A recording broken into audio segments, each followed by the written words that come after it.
Welcome to real tone, जहाँ की हर कहानी आपके दिल को छू जाएगी। अभी सब्सक्राइब करें।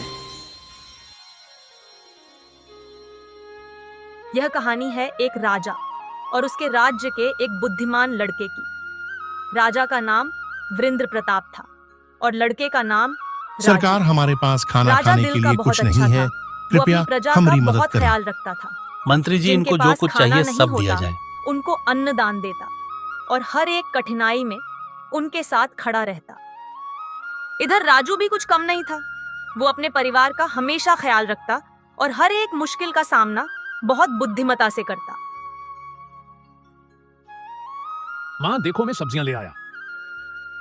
बेटा, तू ये सब्जियां कहाँ से ले आया? तेरे पास तो पैसे थे ही नहीं। पैसे तो नहीं थे, मगर मैंने कुछ जुगाड़ किया और सब्जियां ले आया। मैं आपको सारी जानकारी देता हूँ, आप मेरे साथ बाहर चले। अच्छा, तुम चलो बाहर खटिया पे बैठो, मैं तुम्हारे लिए कुछ खाने को लाती हूँ, फिर तुम सब बताना। तो बताओ, ये सब्जियां तुम कैसे ले आए? माँ, मैं बाजार गया और एक सब्जी वाले से कहा, अरे काका, मुझे कुछ सब्जियां चाहिए, मगर मेरे पास पैसे नहीं है। बेटा, अगर पैसे नहीं है तो मैं तुम्हें सब्जियां क्यों दूं? काका, मैं आपका कोई और काम कर सकता हूँ, जिसके बदले आप मुझे कुछ सब्जियां दे देना। हाँ ठीक है, मेरे खेतों में फसल अच्छी नहीं हो रही। क्या तुम कुछ समाधान कर सकते हो?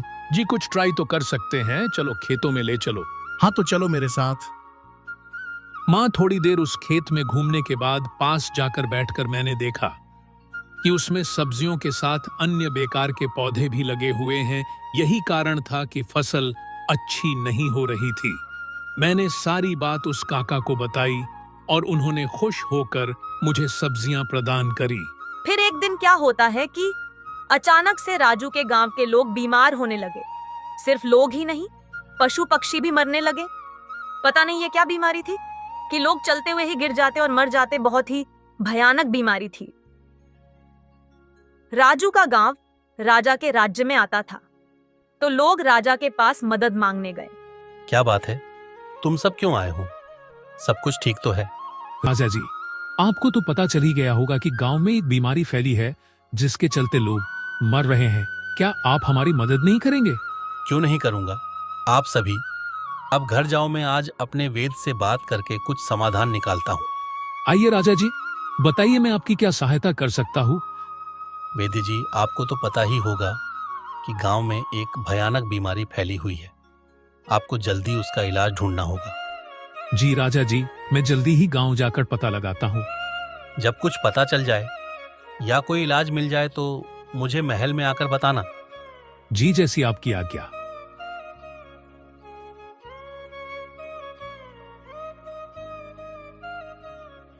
आइए वैद्य जी, क्या समाचार लाए हैं? राजा जी, मैंने गांव में जाकर पता लगाया कि वो कोई बीमारी नहीं बल्कि एक महामारी है, जिसके बारे में मेरे बाप दादा ने बताया था कि उसका केवल एक ही इलाज है। हाँ, तो वो इलाज क्या है? इलाज के लिए, औषधि बनाने के लिए मुझे एक फल की जरूरत है, जो एक जादुई फल है, और वो फल हमें जंगल के बीचों बीच मिलेगा। वहां आज तक कोई पहुंच नहीं पाया। जो भी गया वो कभी वापस नहीं आया। आप वो फल मुझे लाकर दे दो तो मैं इलाज कर पाऊंगा। ठीक है, आप अपनी कुटिया में वापस जाएं, मैं कुछ करता हूँ। राजा सारी रात सोचता रहा कि अब क्या किया जाए, क्योंकि कोई भी उस फल को लाने जाने के लिए तैयार नहीं था। फिर राजा ने सोचा, मैं खुद ही जाता हूँ फल लेने, क्योंकि राज्य मेरा है तो रक्षा का कर्तव्य भी मेरा ही है। पर साथ चलने के लिए भी कोई तैयार नहीं था। तो राजा को उस लड़के की याद आई जो मदद मांगने के लिए गांव वालों की तरफ तो से पता बोला चल ही था। गया होगा कि गांव में एक बीमारी फैली है, जिसके चलते लोग मर रहे हैं। क्या आप हमारी मदद नहीं करेंगे? क्यों नहीं करूंगा। आप सभी अगले दिन राजा ने उसे बुलाया और साथ चलने के लिए पूछा। क्या तुम मेरे साथ जादुई फल लाने के लिए जंगल चलोगे, जिससे इलाज की औषधि तैयार की जा सके? हाँ, क्यों नहीं। आज नहीं तो कल वैसे भी महामारी से मारना ही है, तो अच्छा है ना, मैं जंगल जाकर कुछ प्रयास करूं। तब यदि मर भी गया तो यह मलाल नहीं होगा कि मैंने कुछ प्रयास ही नहीं किया। आप ये बताओ, चलना कब है? अच्छा, हम कल चलेंगे। और एक बात, हम दोनों ही जाएंगे और कोई हमारे साथ नहीं होगा। सब जाने से डर रहे हैं। अच्छा महाराज, आप ऐसा करना कि साधारण वेश धारण करना, क्योंकि यदि आप राजा बेस में जाओगे तो कहीं कोई आपका दुश्मन देखकर हमला ना कर दे। और अब मैं चलता हूँ, कल सुबह आ जाऊंगा। महाराज ने मन में सोचा। वाह, ये लड़का तो काफी बुद्धिमान लग रहा है। अच्छा है, जंगल में कुछ काम तो आएगा। जब अगले दिन राजू राजमहल पहुंचा, उसने देखा राजा उसके कहे अनुसार साधारण कपड़े पहनकर खड़ा था। पर जब राजा ने राजू को देखा, वो उन्हीं फटे पुराने कपड़े पहनकर आया था। तो राजा बोला, राजू, मुझे पता था कि तुम ऐसे ही फटे कपड़े पहनकर आओगे, इसीलिए मैंने तुम्हारे लिए कुछ कपड़ों का इंतजाम करके रखा है। जाओ, कपड़े बदल कर आओ, ताकि अगर कोई हमें जंगल में मिले तो हम एक जैसे दिखाई दें और मेन कह पाऊं कि तुम मेरे छोटे भाई हो और किसी को पता ना चले कि मैं राजा हूं। जाओ सेनापति, राजू के कपड़े बदलवा कर लाओ। जब राजू कपड़े बदल कर आया, उसे देखकर राजा बोला, वाह राजू, तुम तो बहुत सुंदर लग रहे हो। चलो अब जादुई फल ढूंढने के लिए जंगल की तरफ चले। राजा और राजू ने सुबह सुबह यात्रा शुरू की। वे जंगल की ओर बढ़ने लगे।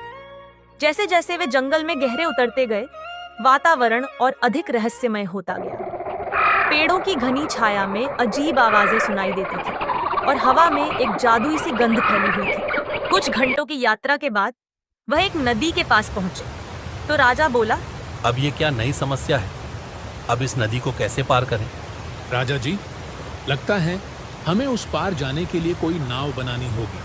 पर राजू, नाव इतनी जल्दी तो बनेगी नहीं, पर रात भी हो रही है। हाँ, तो ऐसा करते हैं कि मैं नाव बनाने का इंतजाम करता हूँ। आप आग लगाने के लिए लकड़ियाँ और खाने के लिए कुछ फल आदि ढूंढ लें। ठीक है, तो रात जहाँ गुजार कर हम सुबह उस पार जाएंगे। कुछ समय जंगल में घूमने के बाद राजा ने कुछ सूखी लकड़ियां जमा कर ली थी। फिर उसे एक सेब का पेड़ दिखाई दिया, जिससे राजा का काम तो हो गया। इधर राजू ने भी कुछ लकड़ियां जमा कर ली थी। जब पूरी तरह अंधेरा हो गया, तो राजू और राजा आग के सामने बैठकर बात करने लगे। राजू, तुम देखने में छोटे से दिखाई देते हो, मगर तुमने इतनी भारी भारी लकड़ियां उठा ली, मुझे तो यकीन ही नहीं हो रहा। राजा जी, अब क्या बोलूं? हम जैसे गरीब बचपन से ही काम करने लगते हैं, इसलिए हमारे अंदर आम बच्चों से ज्यादा ताकत होती है। अच्छा, अब आगे क्या?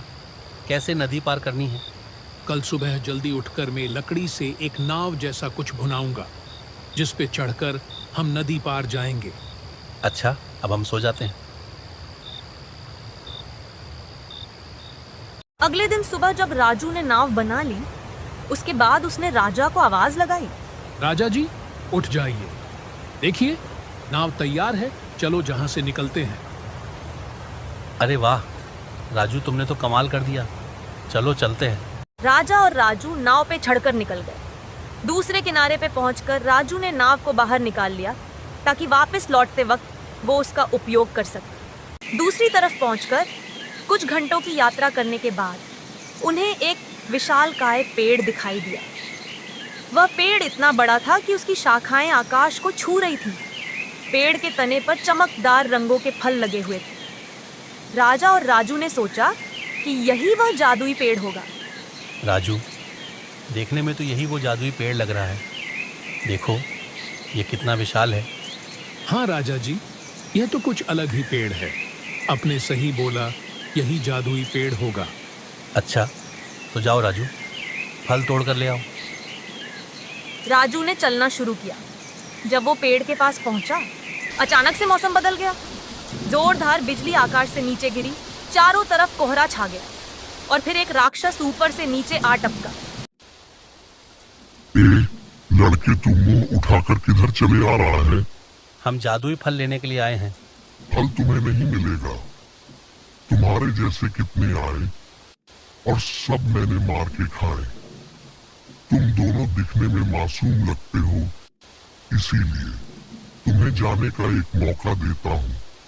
निकल जाओ जहाँ से जल्दी। तुम हमें डरा रहे हो। हम डरने वालों में से नहीं है। हमें बस एक फल चाहिए, उसके बाद कभी लौट कर नहीं आएंगे। कृपया हमें फल दे दो। अच्छा, तो ये बताओ, तुम फल का करोगे क्या? हमें फल चाहिए एक महामारी का इलाज करने के लिए। हमारे गांव में लोग मर रहे हैं और उस बीमारी का इलाज इस फल से ही होगा। वैसे तो मैंने आज तक किसी को फल लेने नहीं दिया, क्योंकि मैं इस जादुई पेड़ का रक्षक हूँ। लोग इस फल का इस्तेमाल गलत काम करने के लिए करना चाहते हैं, मगर पहली बार कोई जहां दूसरों की भलाई की खातिर फल लेने आया है। अगर तुम इसके फल लेना चाहते हो तो तुम्हें मेरी एक शर्त पूरी करनी होगी। क्या शर्त है? तुम्हें मेरे 3 सवालों के जवाब देने होंगे। अगर तुम सही जवाब दोगे तो तुम पेड़ के फल ले सकते हो, अगर नहीं तो तुम्हें यहाँ से खाली हाथ लौटना पड़ेगा। हाँ, तो तुम अपने सवाल पूछ सकते हो। पहला सवाल, वह क्या है जो दिखता नहीं लेकिन हमेशा महसूस किया जाता है? राजा ने जल्दी ही जवाब दिया। प्यार? नहीं, गलत जवाब। और मैं तुम्हें बता दूं कि तुम दोनों को उत्तर देने के लिए केवल एक मौका मिलेगा। अगर दोनों का उत्तर गलत हुआ तो अपने आप वापस लौट जाना, वरना तुम्हें मार के खा जाऊंगा। फिर राजू थोड़ी देर सोचकर बोला, सही जवाब है हवा। दूसरा सवाल, वह क्या है जो देना आसान है लेकिन वापस लेना मुश्किल? सम्मान? नहीं, इसका सही जवाब है वादा। तीसरा सवाल, वह क्या है जो जितना अधिक दिया जाए उतना ही बढ़ता जाता है? धन? नहीं नहीं, प्यार। जितना दो उतना बढ़ता है। सही जवाब प्यार है। ये लड़के, तुमने सही जवाब दिए हैं। तुम इस पेड़ के फल ले सकते हो। इस तरह राजा और राजू को फल मिल गया। वो वापस अपने गांव पहुंचे। राजा ने फल वेद को दिया, वेद ने औषधि बनाई और महामारी खत्म हो गई। इसके साथ ही राजा ने राजू की समझदारी देखकर उसको अपना खास मंत्री बना लिया, जिसके चलते राजू गरीब से अच्छा पैसे वाला हो गया और उसके घर की आर्थिक स्थिति मजबूत हो गई। सब सुखी हो गए और कहानी खत्म हो गई। Like, comment, and subscribe.